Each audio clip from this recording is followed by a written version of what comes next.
All right, so we made a pretty big mistake when we originally made our goat fencing. So let me go ahead and show you guys what that mistake was before we talk about how we're gonna fix it. So when you first start looking at goat fencing, you might wanna go cheap and get this welded wire. It's the cheaper stuff. It comes in a big roll. It's actually pretty good fencing, but it's not meant to hold in animals, especially not goats or pigs or anything like that. So what we did here is we just did like a typical T-post pen with this rolled welded wire fence. Is it raining? Hailing. Okay. This is gonna be fun. All right, I'm just gonna keep working out here anyway. They completely destroyed this area right here, and the baby goat can get out of there. And then the second mistake we made is, if you look all along here, we attached the fence on the outside of the T-posts. So when the goats come, or the goats or pigs or anything come over here and push on this, there's not really a whole lot of support for this fence. You can see that the goats have just torn it up, bent the whole thing out, because there's not really a whole lot of support when you have your fence on the outside. So this fence actually looks a lot better now than it did a week ago, because I came through and added some extra clips and tried to bring it all back into place. Because what was happening is our large goat would put her hooves up on the top, and she kind of bent the fence down and used it.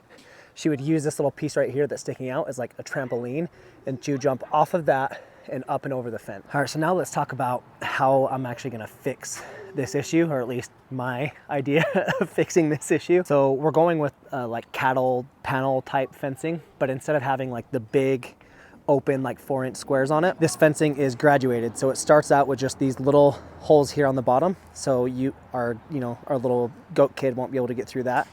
And then as it goes up, it gets bigger and bigger and bigger, and it ends up getting to about 6 inches up at the top.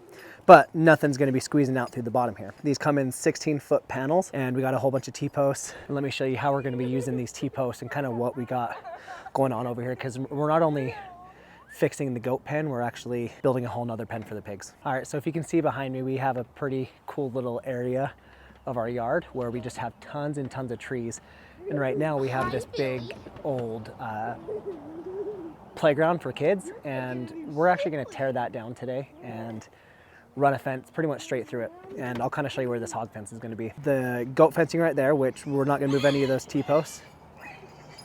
What are you doing? All right, so if you look over here, we've got the goat fencing right there, which we're gonna keep the T-post there. We're just gonna replace the actual fencing itself, but then we're gonna build off of that and come this way, and we're gonna run the new goat fencing, or the new cattle panel, right through here where this is. All right, we got most of the clips off. The fence is technically disconnected. We got one kid over there. We got one kid over there, hard at work, removing all the clips, because I just kind of went through and cut them. So now he's removing them, because even though this fence isn't good to hold in animals, we're still gonna use this fence for like plant trellises or like tomato cages, stuff like that. It'll work like that, at least the pieces we can salvage. While he's working over there, I'm gonna have to clear this place out, because we've got this old playground here. Now I gotta start worrying about tearing this down and cleaning up all these sticks, get them ready to burn. All right, I'm gonna clean that up, and then we're gonna keep going. Made it off camera for what? Puking? My friend was telling me that it would be much faster if I just take this apart with tools. That's not nearly as fun.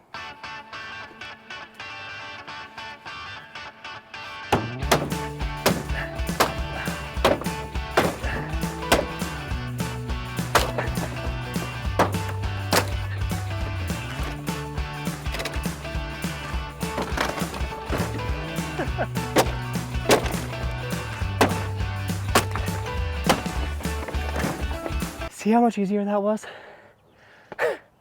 Tools. Now I just gotta put it on the trailer. All right, I know that we said that one of our biggest mistakes was putting the fencing on the outside instead of the inside. I was over here working, the fencing clips were not working like I wanted them to, so my friend came over and started making fun of me. If we wanna put the fencing on the inside, we have to pull all these posts out and flip them around, and I'm not about to do that. So we're gonna have to put the fencing on the outside, at least over here. And then when we do the hog pen over there, we'll do it on the outside. Oh, and if you guys ever hear me say, "Hey neighbor," it's to this guy. This is definitely one of those days where you feel like you're working so hard all day long, but nothing's getting done. It doesn't help that my best friend lives right there, and they've been hanging out in the garage all day today. So they keep coming over here and hang out with me, and that makes it pretty difficult to get any work done too. All right, let's show you guys what we got done so far and an issue that we just ran into. So far we've got this wall done and we're working on that wall there. This right here is an issue we had to work through. This tree kind of juts out a little bit, so we had to wrap the fence around that. And it was a pretty close call. we almost had to cut up another panel to add a foot or so right there. And then here's the issue we're having now. We've got this 16-foot long panel fence, and right on the flat ground we've got a big old root right there that's coming out, so the whole thing is just wanting to teeter-totter. I don't know if this is the correct fix for it, but I'm gonna show you guys what I'm gonna do to fix that. All right, so what the plan is here is I'm just gonna cut a little divot out of this panel right here. I'm just gonna cut about from right here to right here, see how far that lets me set this panel down, and then I can make additional cuts if I need to. We'll see how this does.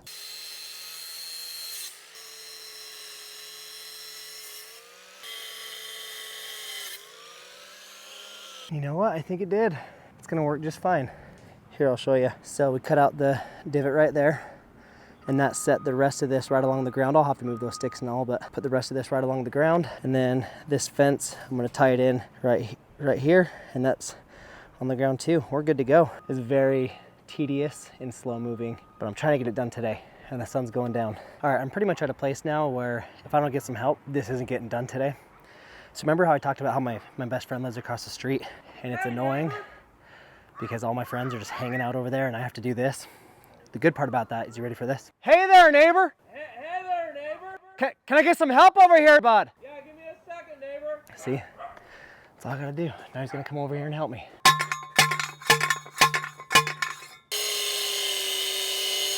Yeah, I've been trying to I want to get this done before tonight. Right there, there's gonna be a little bit of a hole, but that's fine. Wait, Jay, how are you planning on connecting will you just connect that corner? The gate will take me less time than any of this stuff. Really, all I need to do is get this part, and then I need to cut a panel to size for that side over there, and then throw the gate on.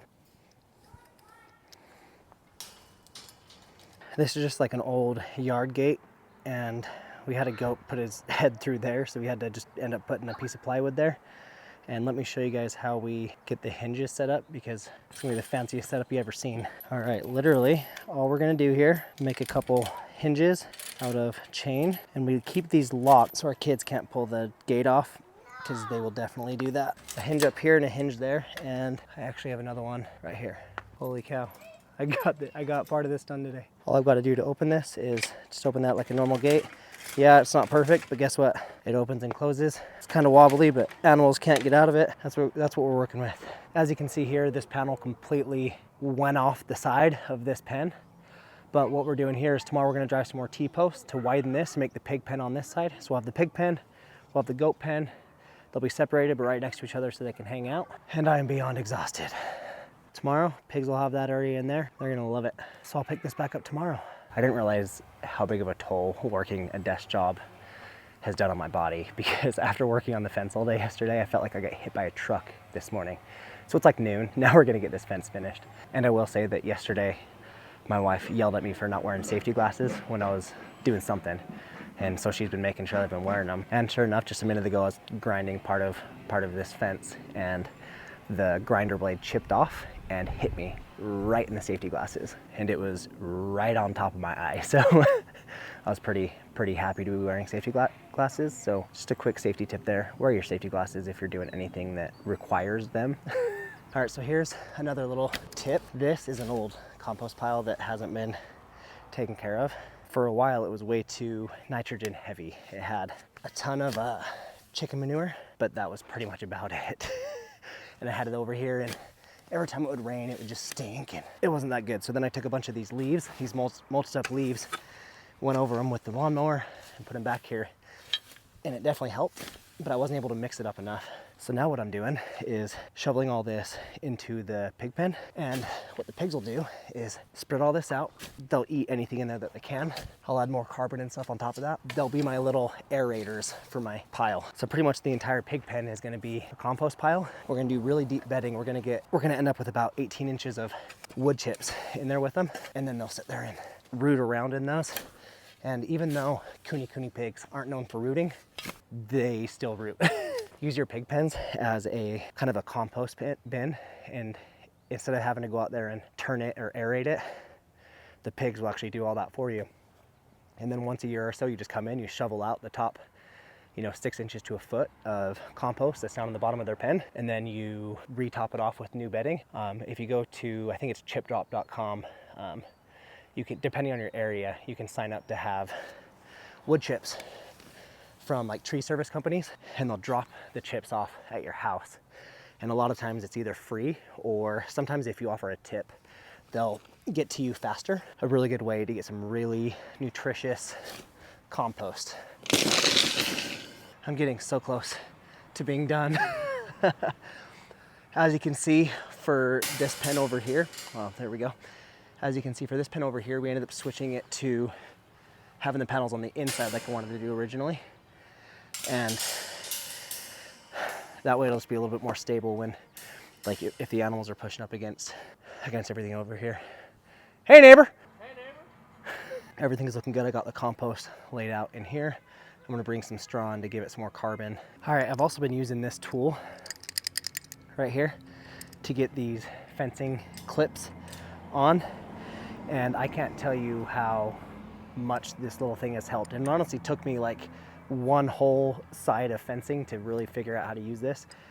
And even now, there's still sometimes where I mess it up a little bit, but I've been using this to kind of spin the clips around the T-post and the fencing. And honestly, when I first started using this, it's just a weird little tool. The next video I post after this one, I'm gonna be telling you guys all about this tool, because if you're building a fence out of T-posts, this is a must-have.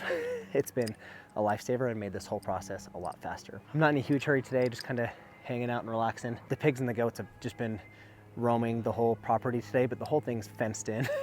So it's not too big of an issue, but they have been over there playing with the dogs and the chickens, so they've been having a good day today. What you got there, neighbor?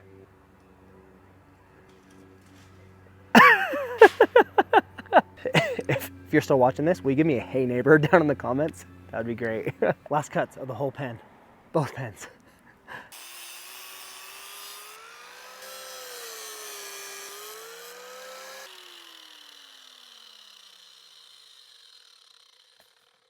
All right, we're done. Got both pens completed. I just need to put the door on one of them. That feels good.